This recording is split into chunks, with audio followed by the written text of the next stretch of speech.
This is the Haulin Assets podcast, where we show you how to start and run your own trucking company. Ever wanted to go out on your own? Follow Chris as he goes through the highs and lows of running on his own authority.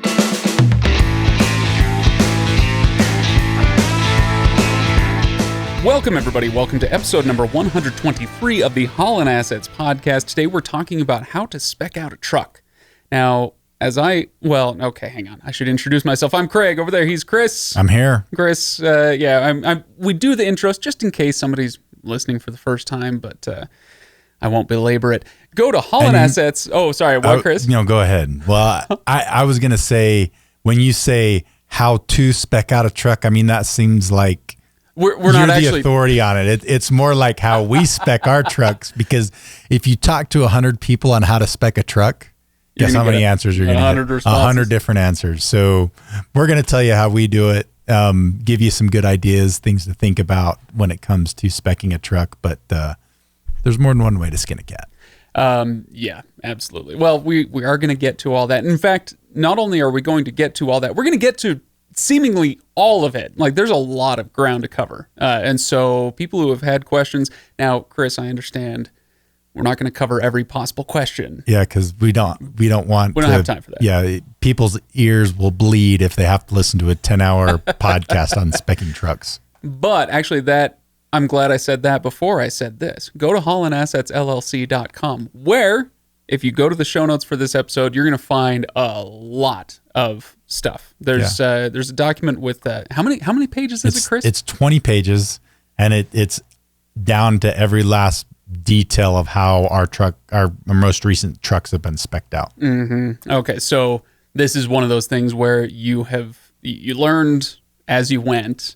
Yeah. Well, I mean, I'm sure you kind of knew a few things here and there, but you made a few mistakes with the first few trucks, and now you feel like you got it dialed in? For the most part, yeah. The last bunch of trucks, we haven't made any changes to it. So yeah, we feel pretty good about it. So HaulinAssetsLLC.com is where you can find that document and past episodes and all the documents that go along with those.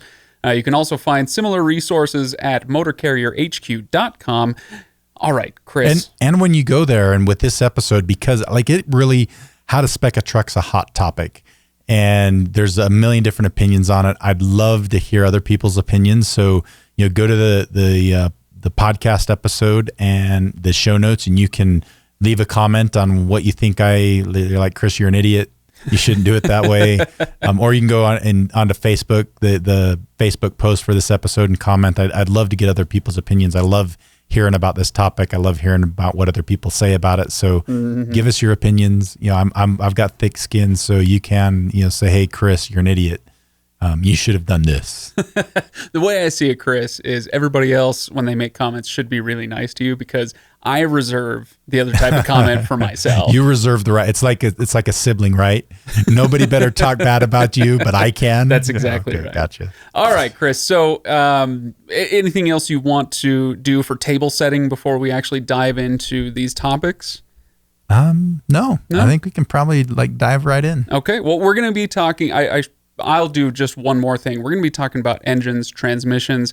We're going to be talking about axles, for heaven's sake. We're going to be talking about how to spec out an axle, or what you do to spec out an axle, as what you do, Chris, as the ultimate authority in the world on this subject. Actually, I did. Now that I'm thinking about it, I've got one thing I wanted to talk about as far as kind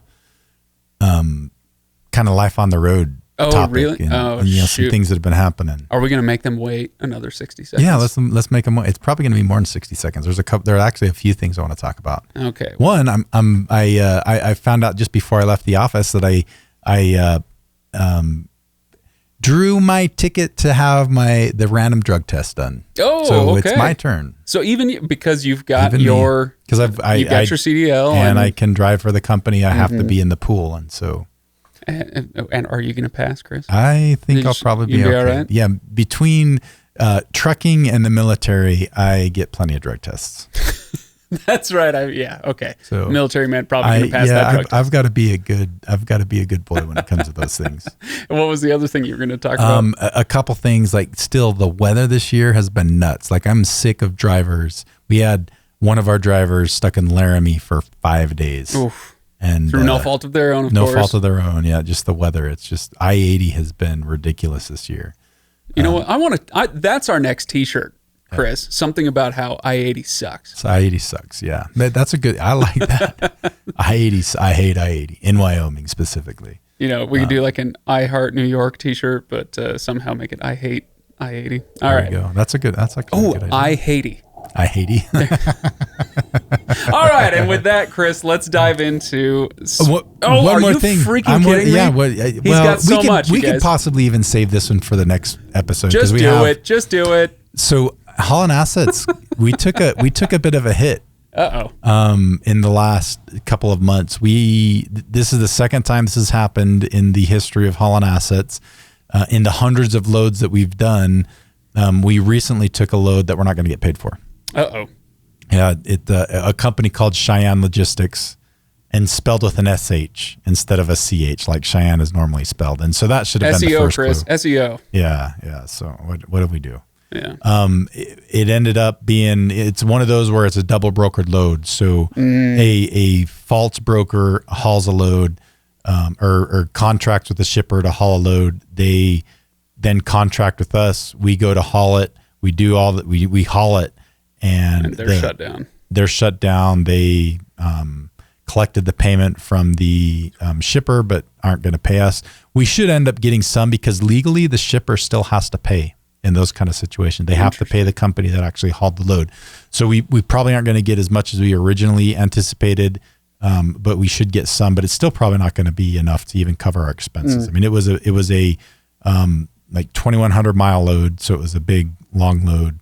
And obviously we paid for the fuel. We still have to pay our driver, all our normal expenses, and probably not going to get into with it. So one of the things that I kind of want to warn people to kind of keep their eyes open for is those kind of scenarios happening. And the thing that's kind of unique with this one is the broker actually had operated legitimately for a while, so that kind of build their reputation that they're an okay company. Then they've fleeced like a whole bunch of company over it. They can usually get away with it for about 30, possibly even as long as 60 days before enough people start to catch on what's going on that they kind of damage their reputation. And I think that's what this one did, is they operated just long enough to kind of get to the point where people would send them business, and then they just went rogue. Wow. So you got to watch out for those kind of things. And this is one, there were some signs that things weren't right with it. Specifically, it was an above market rate. Anytime that happens, be careful. This business was based out of North Dakota, Fargo. I mean, there's not a whole lot of business out there. So that's kind of another thing you might want to be careful of. It's hard to spot these guys, but sometimes when you see enough of this smoke and enough, tall tale signs, it's just best not to even take the risk. Right. And I wish we wouldn't have on this one. It's amazing. Anywhere money moves, there are scam artists out there ready to grab their cut. Yep. So, Chris, do you want to talk about engines yet? Chris, Let's talk about engines. I know you've been anxiously waiting for this moment that we could finally dive into this subject. Just, I look at the notes here and I see how much stuff we've got to get through, and I'm There's a lot. I'm ready. I'm chomping it. Hopefully we can fire through some of these pretty quick. All right. Well, let's talk about engines first. Yeah, enough of the chit chat. What do you got for me? This is how you guys at Haulin Assets spec a truck. Starting with engines. And it was starting with engines. And before we get into what we actually decided to do, I want to talk about the biggest things that you really want to consider when you're deciding what kind of engine you want to go for. And the biggest one's pretty obvious. MPG versus performance. If you want to get good miles per gallon and good fuel efficiency, you're going to sacrifice a little bit on performance. If you want high performance, you're going to sacrifice a little bit on miles per gallon. And so it's kind of finding that right balance. So that's one. Two, the weight of your loads. If you're hauling heavy loads, overweight loads, you're probably going to want something different. If you're doing 80,000 pounds and less, you're going to want something else. If your average load is even less than that, you may want even something different. So that's a big deal. And then also another big thing is, where are you driving?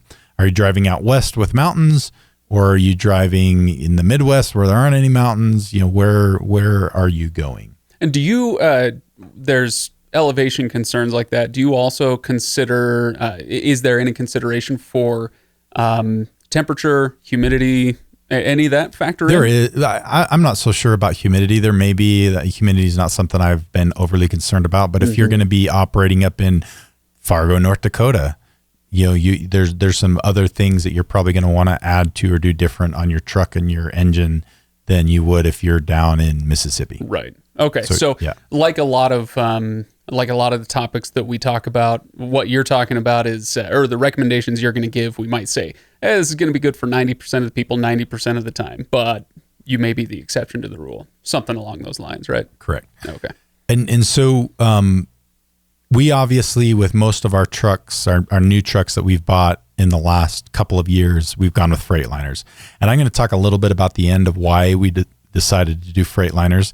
But when you purchase a Freightliner, your engine options are the Detroit, so the DDs, or Cummins are the two most common engine choices for Freightliners. And in reality, I think probably 90% of those, especially in the 80,000 pound full size semi heavy duty option, you're going to go with Detroits, which we did, and we've chose the DD 15.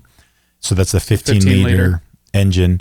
And you can get that also in varying levels of horsepower, varying levels of torque. And what we have done is 505 horsepower, I think, right? 505. Yeah. Rather than the 450. There's a 450. Right? There's, I think, even like a 470. There's 550. There's a whole bunch of options there. And you can also get different levels of torque. Our torque's 1650.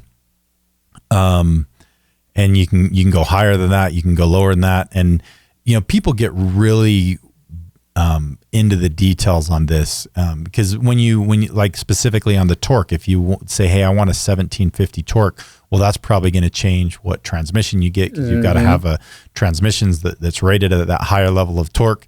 But for what we do, we decided the 15 liter 505 horsepower Detroit was the best option for us. And that's, we could probably also get away with a 450. And part of me, like, I'm pretty sure our first PACCAR was a 450 horse, not the 500-ish horse. And the higher the horsepower, the more you're going to use in fuel. But with how much mountain driving we do, we decided to go with a little bit beefier engine. So at first you went a little lower, and then you bumped up the horsepower on the newer trucks that you got because of the mountains. Yeah. Okay. So if somebody's operating out of Ohio, maybe a 450 will be fine. Yeah. If we were on the flats, I think I'd do a 450 for sure. And I'm still bad example. They got plenty of hills in Ohio. I'm still kind of on the fence on whether the 500 horse is the right option for us versus a 450. There's a business case for doing a lower horsepower, a little more fuel efficient truck. All right. For now, we're doing the 5-ish. Okay. So that's what you guys do. Yep. And then what you're saying is, depending on your situation, adjust up or down from there. What about transmissions? Do you want to talk about those? Yeah. So the things that you consider with the transmission are, again, miles per gallon. The type of transmission that you choose is going to have an impact on miles per gallon. Another big thing that we take into account, not every company is going to take into account, is the driver preferences. Does the driver prefer an automatic or does the driver prefer a manual transmission? And then reliability. I would say this has changed in the last several years. I think the automatic transmissions in semis have become much more reliable. And in fact, and this might not necessarily be because of reliability, but to try to make people feel more comfortable as the industry transitions more and more to automatics. But the warranty on automatics are typically longer than they are for a manual transmission. Right. It's the old thing, that the saying I keep coming back to, which is that the company that made that engine or that transmission, they know how to drive the truck a lot better than you do. Yeah. And they know how to treat it just right. So I shouldn't say a lot better. I'm sure you're all very good drivers. All right, Chris. What else do you want to get into? So let's talk a little bit about, there's really 3 different types of transmissions. And, this is interesting because we call, in the semi world, we call an automatic transmission an automatic, but in reality, it's not an automatic transmission. it's not the same thing as your car automatic transmission. Right. It's actually a manual transmission that they've automated.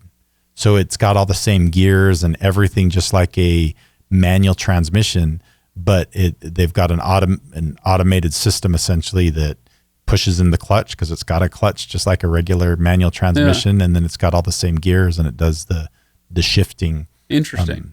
So it's different than your passenger car or pickup truck automatic transmission. Interesting. Can you deactivate that and go manual if you need to? Well, you can, just like on an automatic transmission on a car, you can like force it to let you do kind of a manual mode where you tell it when to shift. Mm-hmm.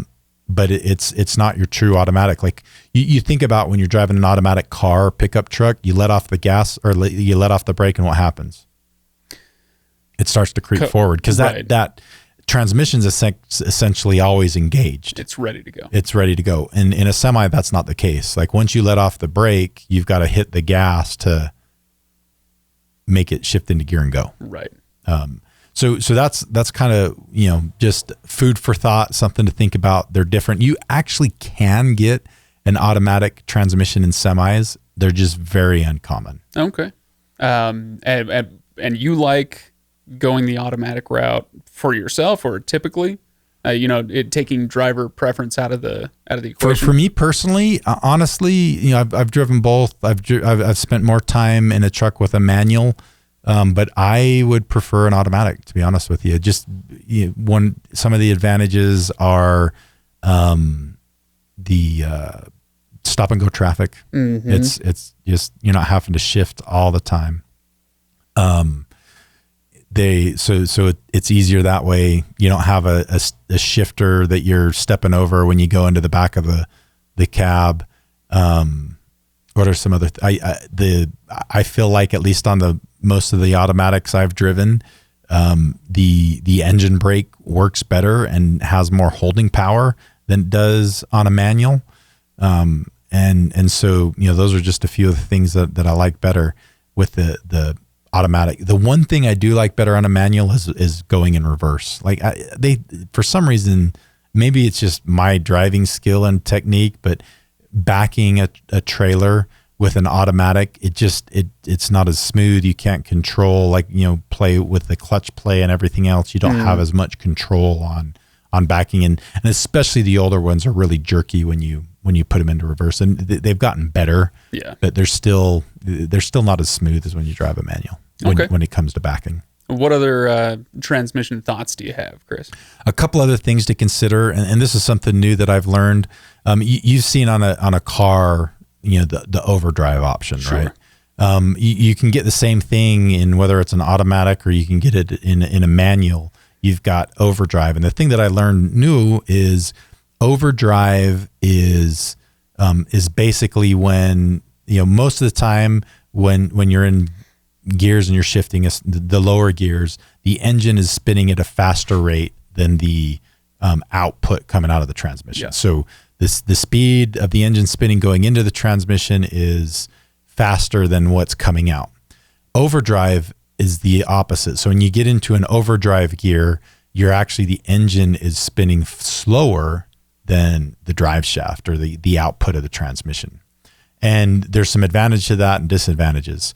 And so basically from what I understand and what I've learned is you can get overdrive transmissions or non-overdrive transmissions. If you're strictly about fuel economy, you're going to get better fuel economy in a non-overdrive direct drive, from a direct drive transmission versus an overdrive transmission, where that it never makes sense to have an overdrive is if your vehicles are driving fast. So if you're going 70, 75 miles an hour in your trucks all the time, you've got to have an overdrive transmission. But if you're like the Swifts of the world, or some of these other larger fleets that govern their trucks to 63 miles an hour, you're better with the direct drive transmission. Okay. All right. So we get overdrive transmissions, and we've done some manuals and we've done some autos. And again, it's driver's preference. Like the last truck that we took, truck number 10, is a manual transmission because we had a driver that said, I want a manual transmission. He's been a good driver for us. So he said, okay, the next truck that we can get where we can get a manual, we'll get that for you. So he just end of December, got a manual transmission. So let's say you don't have a driver requesting something. You're just bringing in another truck. Bring in a driver later. What are you going to buy for the company? Automatic. Automatic. Okay. So we have one more. We've got a truck that we're getting here very, very soon. It's an auto, but the next truck that we have on order is going to be a manual. Okay. Because we've got another driver it's the one that's replacing truck number one. We're taking that off the road soon, and the driver that drives it she really likes manuals, and so she's getting the next manual that comes out. Cool. Any preference on how many speeds the transmission has when you do get a manual like that? 13 speed. Like I would never buy. The most common transmissions with manuals are 10, 13, and 18. Yeah. I would never buy a 10-speed transmission. Just not enough control there. No. Okay. I haven't really talked to anybody that likes driving the 10 speeds. They just don't feel like the gearing's ratio's right. Maybe if you're doing regional or local, it makes more sense. But for what we do, like I've never talked to anybody that likes that. So manual speed 13. If you're hauling super heavy loads, typically 18 speeds where guys like to be at. Yeah. Okay. Very good. Shall we move on then? Yeah, let's move on. Because I think you wanted to talk about axles next. Yeah, axles. And this is another thing that's like axles are super interesting. And so when you say, so let me start off with saying that the axle ratio that our most recent trucks, and this is changing, and I'll talk a little bit about it, has been a 308. Okay. So when I say 308, it's 3.08. And what that means is, so you've got your engine, it spins at a certain speed. You've got your transmission that changes things, spins at another speed. And then you've got the output of the transmission or the drive line that goes into the rear axle. And then there's another set of gears in the rear axle that can be, they can't be adjusted. Either you have it at something and you can tear it all apart and put in a different set, but that's pretty uncommon. People don't do that. So what that one does is the gear ratio, the 3.08 that we've got, means that for every time the drive shaft going into the rear axle, for every time it turns one time, that it turns the wheels, or no, it needs to turn. It's the other way around. Yeah. So for every 3.08 times it turns around, it drives the wheels once. Turn. Right. Yeah. And so, let's talk again a little bit about this, and basically the things that you consider on an axle, on the rear axle, is really the same things that you kind of consider with the engine. So miles per gallon versus performance. What weight of loads are you carrying, and kind of where are you driving? What's your average weight on your trucks? Do you know that number? I couldn't tell you exactly. The most that we typically carry on a load is about, I think we'll take stuff occasionally as high as 44,000 pounds. But when we get up into that 44,000 pounds, anything over 43,000, we typically have to take on less fuel, just because we're like that close to your limit. Our weight limits. Yeah. So that's the most we usually take. If you're doing dry van loads and you don't have an APU, those guys will take even 45, 46,000, maybe even a little bit more than that. Flatbeds will take more than that because the trailer doesn't weigh as much. That's why reefers can take, or dry vans can take more. The trailer doesn't weigh as much. Right. Yeah, I'm just curious because, so you say you go with the 308, but I wanted to give us a baseline. So if somebody listening does something different, I assume they'd want to adjust accordingly, right? Yeah. So if you're, the lower the number, so the fewer revolutions of the drive shaft it takes to turn one revolution of the tires, the lower the number, the higher fuel efficiency. Right. And the lower the performance. The higher the number, the higher the performance, but the lower the fuel, the worse the fuel efficiency. Right. So that's just kind of the same thing. Where we're in Utah, we travel all over the country. We want to get as good a fuel mileage as we can, but where we're in Utah, we have to take mountains into account. So we need to have a certain level of performance, and that's why we've gone with the 308. It's still fairly fuel efficient, but you don't sacrifice all your performance for fuel efficiency. Yeah. And are you going to keep going with that route, the 308, going forward? No, because the Detroit engine that we talked about is just going from the 4th generation to 5th generation. And with the new 5th generation, they have made some changes in it, as far as where the power band is and how everything, the torque and everything. And based on how we drive, they've kind of analyzed our routes and where we go and what we do and how we drive, the speed our trucks run at. And they've recommended that we drop that to a, 2.85, I think. Okay. So bringing up your fuel economy a little bit more, sacrificing a little bit of power for that. Yeah.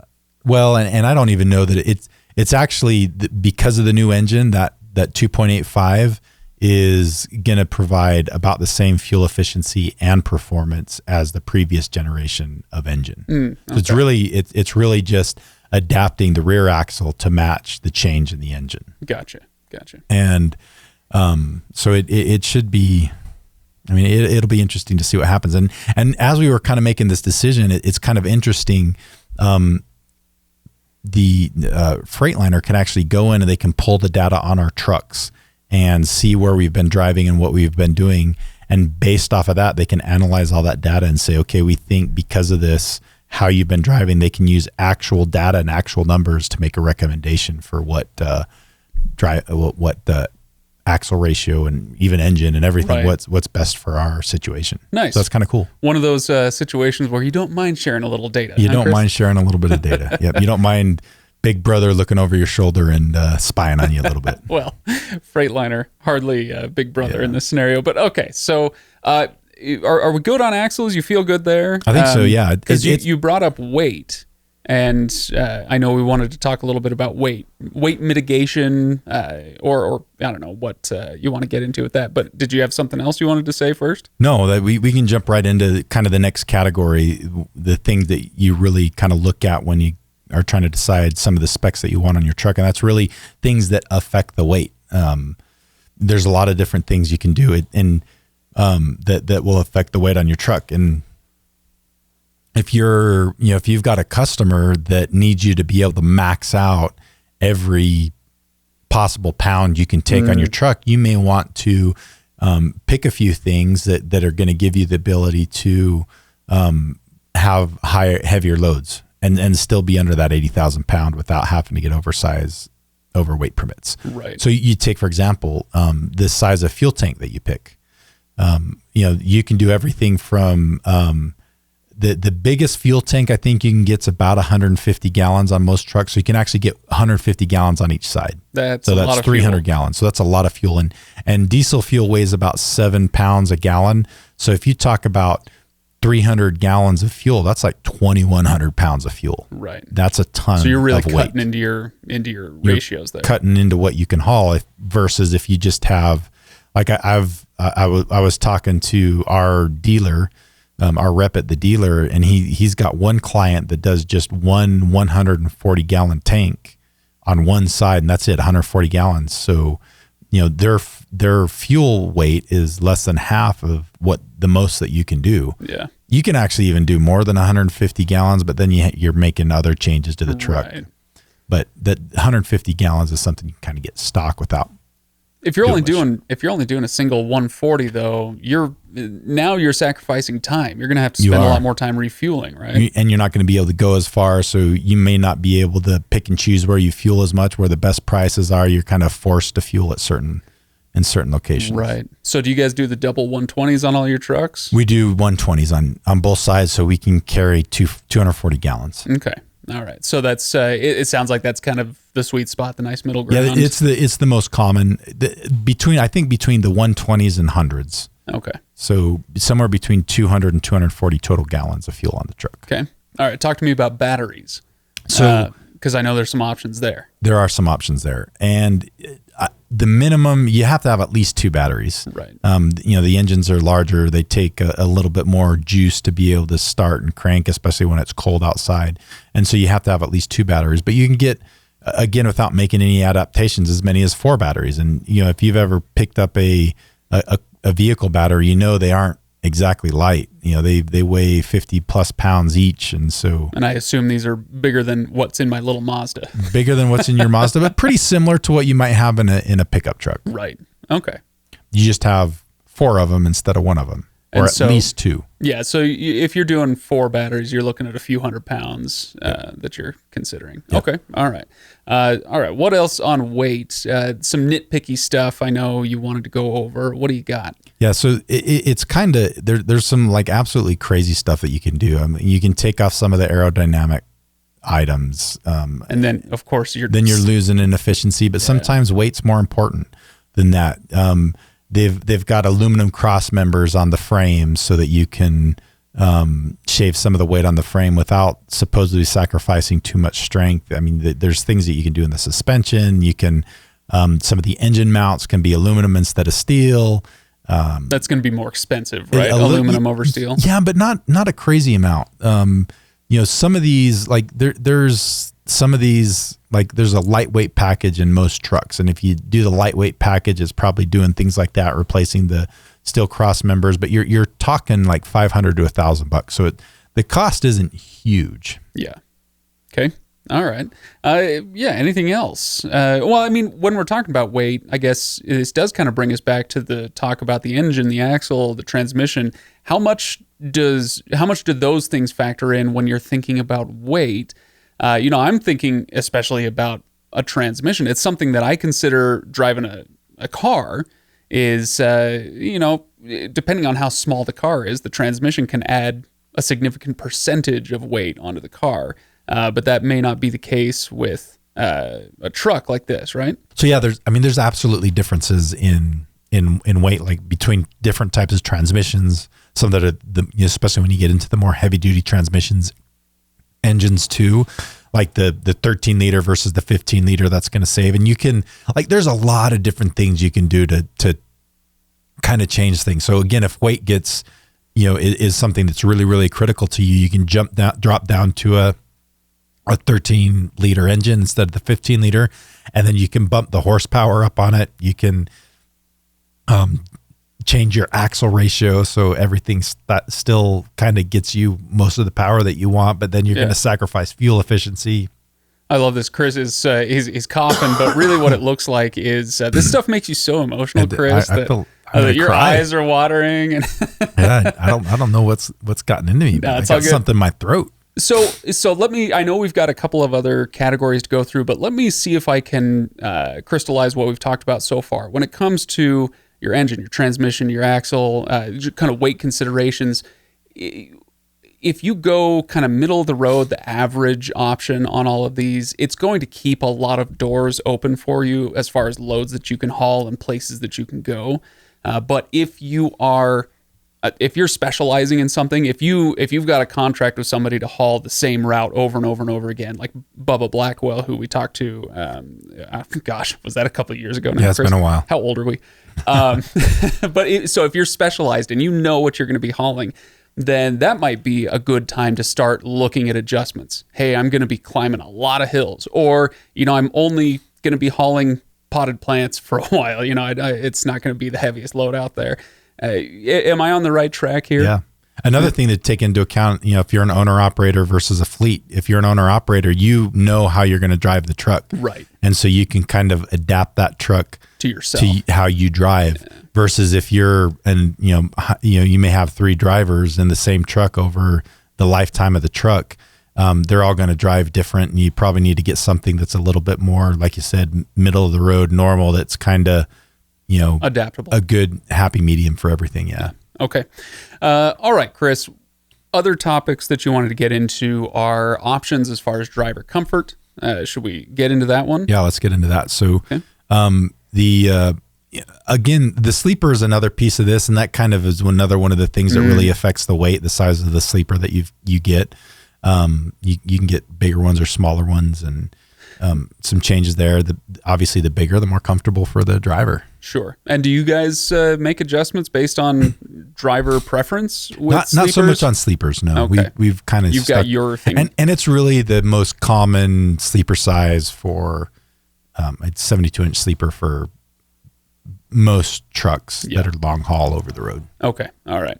What else? What other options are you going to be looking at? So, some of the recent things that come with some of these trucks are really cool, like heated and cooled seats, like all the the newer trucks that we've had over the last several years have been heated and cooled seats, which is nice. One of the things, and this is kind of a mistake that we made early on in a couple of our trucks, there were two things that we changed.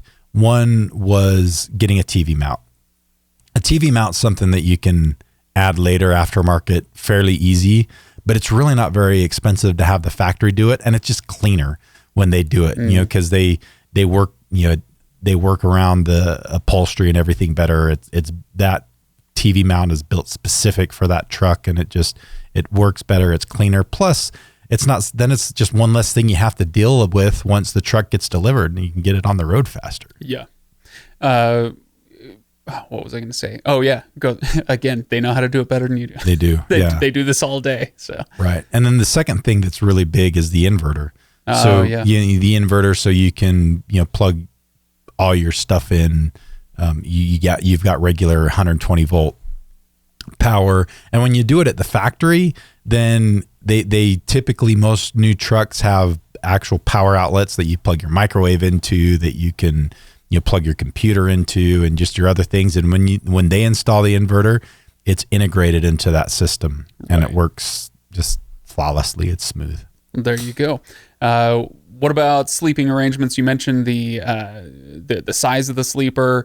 What about the plushness of the interior, that sort of thing? That's something that you can mess around with a lot too. So again, like typically when you're an owner-operators have a tendency, it's their truck, they're going to live in it, they're going to take care of it. They go a little bit more premium, plush, a little more premium. That's a good way to put it. Which is good. Like if it's your space and you're going to be the one taking care of it, absolutely do that. And we try to find a good balance with ours. Like we definitely don't skimp on this. Some fleets just completely skimp and go bare bones, and we try to find kind of a good balance between going extra plush and crazy expensive versus, something that's reasonable and our drivers are going to like and be happy to be in.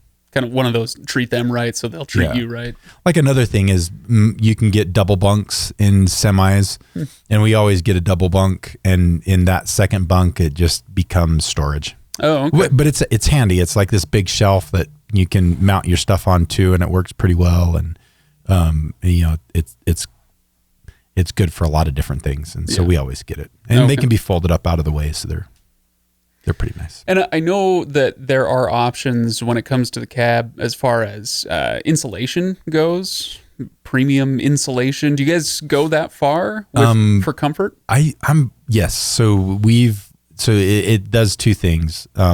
It makes the truck a little bit quieter, and then it also does a little bit better job of keeping it hot or cool in the summer and the winter. And that brings up the idea of heating within the cab.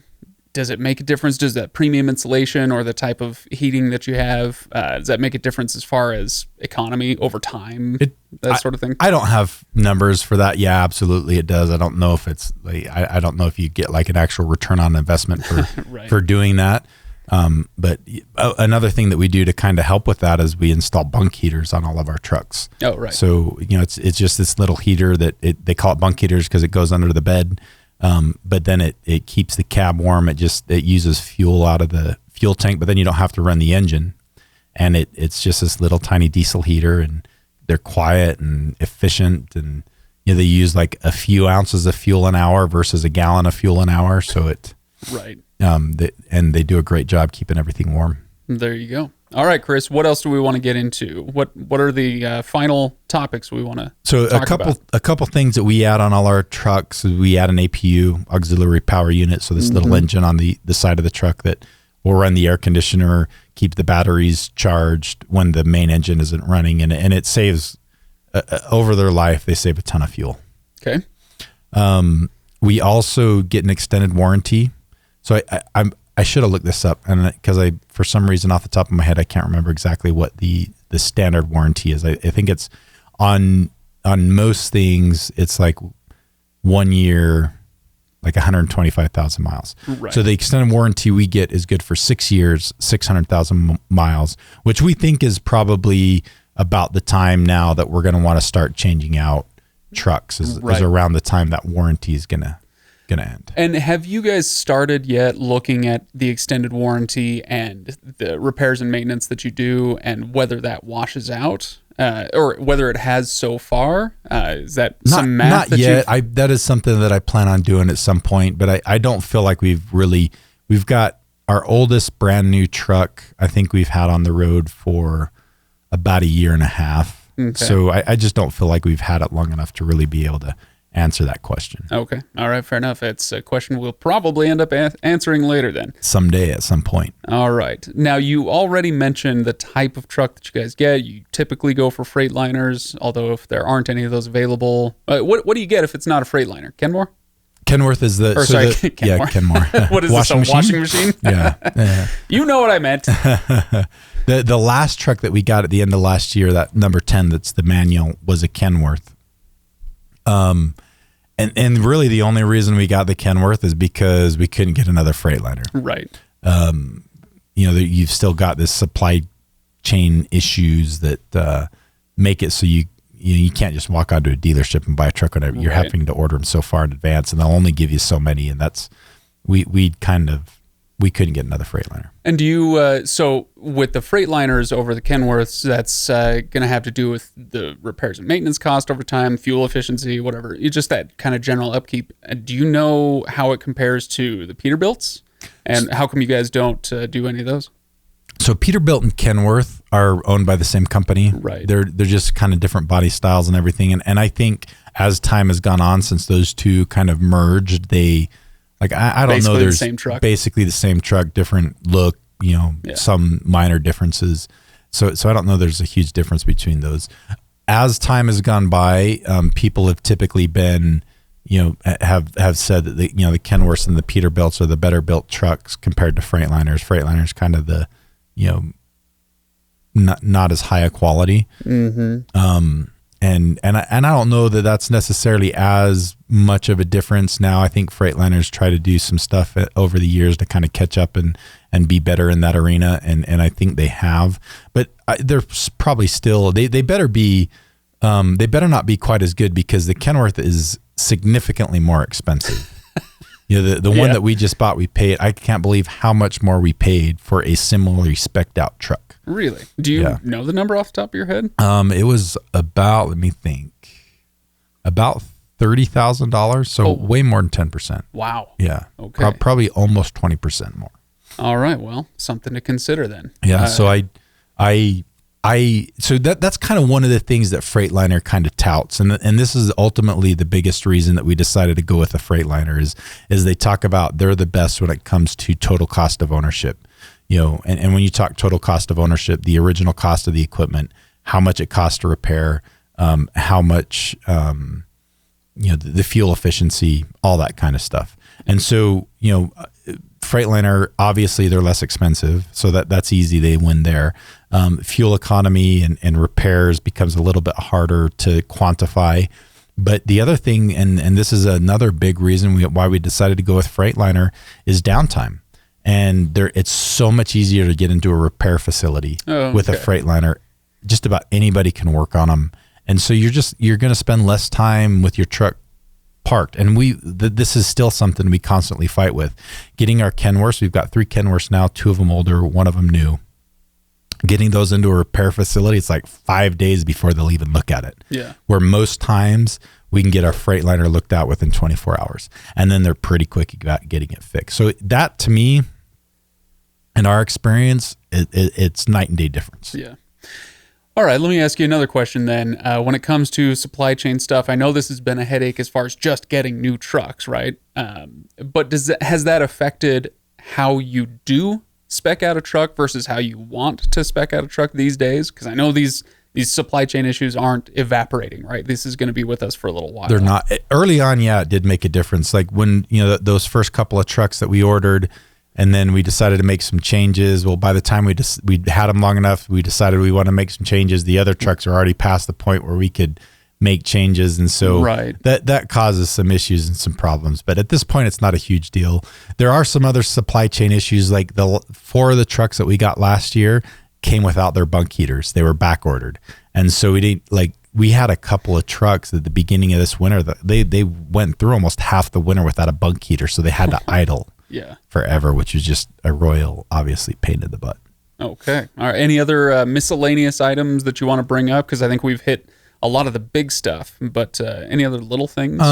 Talk about color just really quick. A lot of the times, if you're ordering a new truck, you can, and you're not just trying to pick one off the lot, which you really can't do these days anyway. Right. That's just one of those things that you can personalize pretty easy without too much of a change in cost. So, put some thought into that, and it's good to have a brand with your truck. I was just going to ask you that. How much value do you place on that with a 10 truck fleet? If I'm running 10,000 trucks out on the road, obviously I'm going to want that to be, I want to be the Walmart of trucking. Yeah. I want everybody to know exactly what that brand is. But for you, how much value do you think there is right now with a 10 truck fleet? I don't think it's as big of a deal. Right. It's not. But it's nice to have, or? It's kind of, yeah. I mean, it's better to have than not have, even if you're small. I think when you're small like us, it's not as big of a deal. Like all of our first trucks were white. I think the truck that we're getting, our next two trucks or the rest of the ones we're getting this year are going to be gray. Okay. Still a pretty benign color, not anything super crazy. Not like the green truck, the first one. I was just going to say, there's your brand, Chris. It's that lime green. Okay, Chris, any last thoughts on this before we wrap this up? One of the things that I want to talk just a little bit about is if you're going to buy a brand new truck and you're thinking you're going to spec it out, this is one of those areas I wish we would have spent a little bit more time on when we first did it. Go through, it's kind of a pain in the butt. It's 20 pages worth of data. It's a lot of time with a salesperson. Go through those line items and try to make a good decision on what you want. Think the process through, take the time, because it's harder to make changes later on down the road. Even like what I talked about, the simple things like the TV mounts. Oftentimes it's better if you know it's something you're going to need, just get it done at the factory. Usually it's not that much more expensive, and it usually just integrates with the truck more seamlessly. Yeah. So Haulin Assets LLC, people can find the show notes for this episode where they'll find that 20-page document. And similar things at motorcarrierhq.com, or you can even call and ask somebody about this sort of thing, right? There are people who can help you out with this, but that 20-page document is a great starting point. And it's just, we talk about this kind of concept all the time. Spend time now to save time and money later. And so, it's 20 pages. It's a whole lot to consider, and it's going to be a pain in your butt. But if you don't do it, you'll be kicking yourself 2 years down the road, so to speak, and wishing that you had spent a little more time getting it dialed in just the way you want it at the beginning, right? Yep. Yeah. All right. Chris, any final thoughts before we say goodbye to the people on this long episode? I think that's it. No? All right. Well, thanks for sticking with us, everybody. I've already said the websites a few times, so go check them out. Make sure you leave a review, all of that. Thank you so much for listening. And we'll be back with, what's it going to be? February or January, February? Some financials. We'll do some financials February next time. financials should be the next episode. So we will see you all then. Have a good one. Thanks.